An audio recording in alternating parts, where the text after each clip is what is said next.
Vous le verrez tout au long de ce tutoriel, il y a un mot qui va revenir souvent, c'est le mot gamut. Alors pour vous familiariser avec ce mot, j'ai préféré ici vous en expliquer l'origine, car moi-même pendant plusieurs années je me suis dit mais enfin qu'est-ce que c'est que ce mot gamut?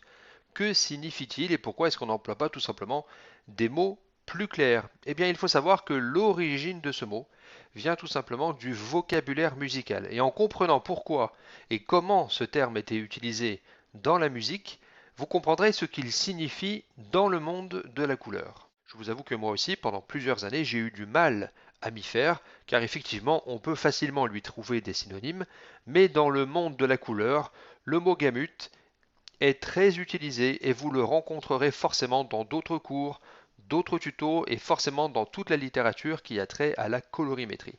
Autant donc savoir tout de suite d'où il provient pour enfin pouvoir l'utiliser à bon escient. Le mot gamut provient effectivement du vocabulaire musical. Cela vient en fait de deux notes.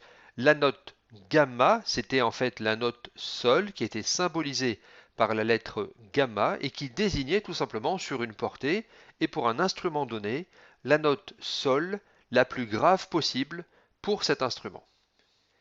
De la même façon, la lettre ut désignait toujours sur une portée musicale et pour un instrument donné la note do la plus aiguë de cet instrument. Et donc le terme gamut s'est installé de cette façon-là. Donc à l'origine, effectivement, on parlait de gamut pour désigner la plage des notes, l'étendue possible des notes pour un instrument donné, de la note sol la plus grave à la note do la plus aiguë.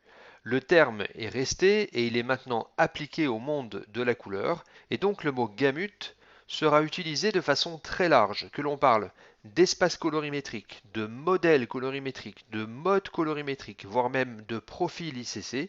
On parlera dans tous les cas de gamut pour désigner entre guillemets la largeur possible, l'éventail possible, les possibilités de couleurs, soit d'un espace colorimétrique, soit d'un profil ICC, soit d'une imprimante, soit d'une presse offset, soit d'un scanner, soit d'un écran. Bref, vous avez compris, c'est l'ensemble des couleurs possibles pour un appareil donné.